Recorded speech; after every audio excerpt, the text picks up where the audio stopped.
आषाढी महिना सुरू आहे आणि आषाढी एकादशी निमित्त आज आपण गूळ घालून गव्हाचे गुलगुले तयार करणार आहोत। आषाढी एकादशीला पारंपरिक पद्धतीने महाराष्ट्रामध्ये गव्हाच्या कापण्या तयार केल्या जातात। प्रत्येक जण आपापल्या पद्धतीने वेगवेगळे गोड पदार्थ तयार करतात, तर आज आपण गूळ घालून गव्हाचे गुलगुले तयार करणार आहोत।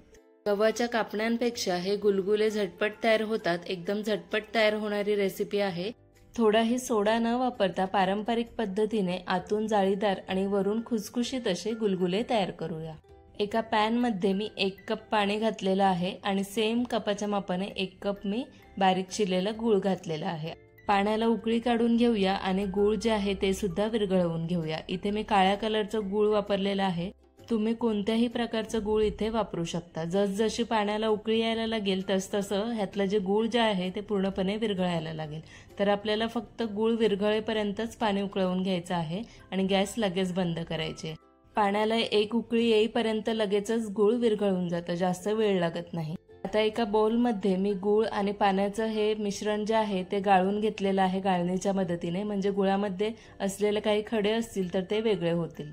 त्यानंतर गूळ आणि पाण्याचं मिश्रण थोडं कोमट होईपर्यंत थंड करून घेतलं। कोमट झाल्यानंतर त्यात मी 1 कप गव्हाचं पीठ घातलं। ज्या कपने आपण गूळ आणि पाणी घेतलेलं त्याच कपने 1 कप गव्हाचं पीठ घ्यायचं आहे, जे आपण चपातीला वापरतो तेच।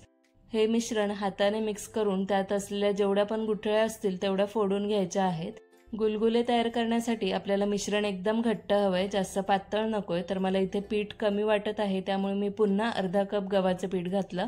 आता हे सुद्धा आपण चांगलं मिक्स करून घेऊया। अशा पद्धतीचं हे पिठाचं मिश्रण असलं पाहिजे, एकदम घट्ट। जर तुम्ही हे मिश्रण पातळ तयार केलं तर हे गुलगुले तेलामध्ये सोडल्यानंतर अजिबात फुलणार नाहीत। आता हे पीठ जे आहे ते आपल्याला झाकण देऊन 10 मिनिटसाठी भिजवून घ्यायचंय। 10 मिनिट नंतर पीठ चांगलं भिजलेलं आहे। आता आपण ह्यात घालूया फ्लेवरसाठी थोडी वेलचीची पूड। इथे पाव चमचा वेलची पूड घेतली। 1 छोटा चमचा खसखस घ्यायची आहे। खसखसचं प्रमाण तुम्ही अजूनही वाढवू शकता। आणि इथे चिमूटभर मी मीठ घालणार आहे। मीठ घातल्याने गोड पदार्थाची चव अजून वाढते। आता हे सर्व पदार्थ आपण चांगले मिक्स करून घेऊया। तुमच्याकडे जर वेळ असेल तर हे तुम्ही अर्धा तासासाठी पीठ सुद्धा भिजवून घेऊ शकता। तर इथे परफेक्ट असं हे मिश्रण तयार झालेलं आहे। गुलगुले तेलात सोडताना हे पीठ हाताला चिटकतं, तर तुम्हाला गरज वाटली तर तुम्ही हाताला पाणी लावून मग हे मिश्रण घेऊन गुलगुले तेलामध्ये सोडू शकता। इथे मी तेल गरम करायला ठेवलेलं आहे। तेल खूप जास्त किंवा कमी गरम करायचं नाही, मीडियम गरम करायचं। आता थोडासा मी पिठाचा गोळा घातला तर हे पीठ वरपर्यंत येत आहे, म्हणजे तेल परफेक्ट गरम आहे। जसे आपण गोल भजी तेलामध्ये सोडतो तशाच पद्धतीने तुम्हाला गुलगुले किती मोठे हवेत त्यानुसार हे मिश्रण जे आहे ते तेलामध्ये असं सोडून घ्यायचं आहे। जसजसं तुम्ही हे छोटे छोटे गोळे ह्या तेलामध्ये घालायला सुरुवात कराल तसतसे तुम्हाला दिसेल की हे गुलगुले जे आहे ते मस्त फुलून असे वर यायला लागलेले आहेत। जराही सोडा वापरलेला नाहीये तरीही परफेक्ट असे मस्त टम्म असे फुगलेले आहेत ते गुलगुले। मध्यम गॅसवर सोनेरी रंगाचे होईपर्यंत आणि खुसखुशीत होईपर्यंत हे तळून घेऊया। जास्त गॅस ठेवलीत तर हे आतून शिजणार नाहीत, त्यामुळे मध्यम गॅस ठेवून छान तळून घ्या। गुलगुले तेलात सोडल्यानंतर जर ते जराही फुलले नाही तर समजून जा की तुमचं मिश्रण एकदम पातळ झालेलं आहे। मग त्यात अजून थोडंसं गव्हाचं पीठ ऍड करा आणि चांगलं मिक्स करून घट्ट असं मिश्रण तयार करून घ्या। मग तुमचे गुलगुले जे आहेत ते एकदम मस्त फुलतील आणि जाळीदार तयार होतील आणि जराही इथे तुम्हाला सोडा वापरायची गरज नाहीये।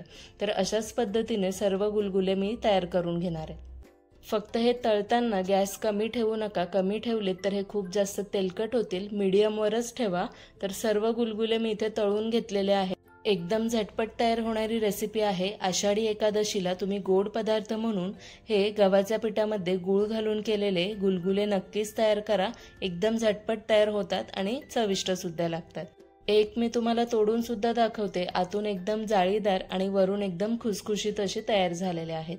एकदम मऊ असे हे गुलगुले तयार झालेले आहेत आणि खायला सुद्धा खूप चविष्ट लागतात।